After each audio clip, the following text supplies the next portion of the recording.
Welcome to my channel Sarah Cooks for You, and today I'm making one of my favorite recipes, that's chops in a pepper gravy. This is really simple to make, and we'll begin by taking about 3 tablespoons of oil in a pressure cooker.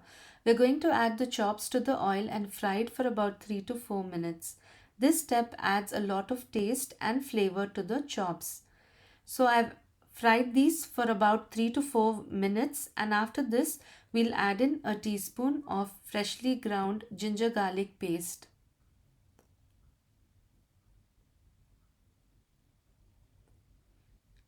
Along with this I'll be adding some dry spices, that's about half a teaspoon of red chili powder and 1/4 teaspoon of turmeric powder.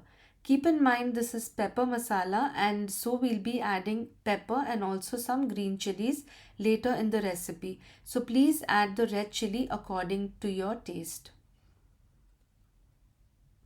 We'll fry the chops really well along with the turmeric and the chili powder till this masala coats the chops really well. Please don't forget to subscribe to my channel and also give me a thumbs up if you like my video, and also share, and don't forget to click on the notification button to get notified every time I post a new recipe.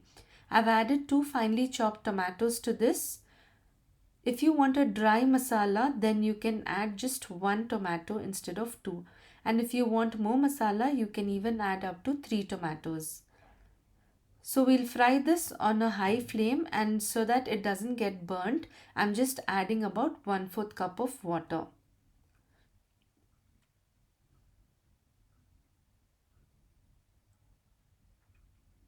Add salt to taste, about half a teaspoon to this.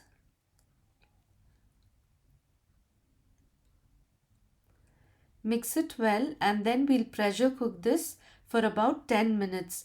Once you get the first whistle, lower the flame a bit, keep it on medium to lower flame, and cook it for about 10 to 12 minutes depending on the meat that you are using. If you're using lamb, it will be about 10 minutes, and if it is beef, you cook it about 12 to 15 minutes. In the meantime, let's make the masala. In a pan, I've taken about 2 tablespoons of oil, and I added half teaspoon of peppercorns, about 12 to 15 cloves of garlic, and 2 finely chopped onions. We'll fry this till it gets translucent, and then we'll grind it to a fine paste. See, so this is what we have to fry it till this stage, till it turns pink, the onion turns pink. You don't have to make it golden brown, otherwise the masala gets bitter. We'll grind it to a paste and keep it aside. And in the meantime, let's check on the chops. I cooked it for about 10 minutes and they are done perfectly. So we have a lot of stock here which we'll be using later in the recipe. If you have a lot of it, then you can cook it and concentrate it a bit. Now let's start making the masala. So I've taken about 2 to 3 tablespoons of oil, and I've added about 1.5 chopped green chili and the paste that we ground, the garlic, onion and the pepper. Fry it nicely till this paste gets a bit concentrated and it gets roasted nicely. It doesn't take much time, just about 3 to 4 minutes or maybe even lesser. So once you get it at this stage, I'm just increasing the flame now. You can see that the oil has come out and it's got nicely concentrated. Now we'll add in the stock from the chops.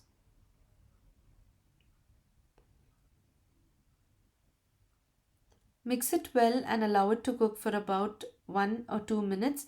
Since the stock is also really cooked well, we don't have to worry about this. You can keep the gravy to the required consistency. If you want more gravy, you can add a bit of water to it. Let's add in the chops, and we'll cook it in this pepper gravy for about 2 to 3 minutes. Mix it well so that this masala coats the lamb pieces really well.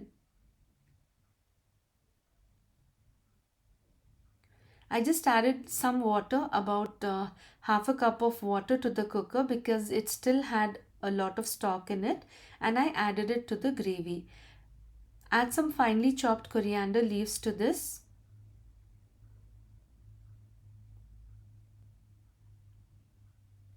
And we'll cook it for some time. Close the lid and cook it on a low flame for about 5 minutes. And the pepper gravy is ready. You can add some more pepper powder if required. And it is ready to be served. You can serve it with rice, rotis, or naans.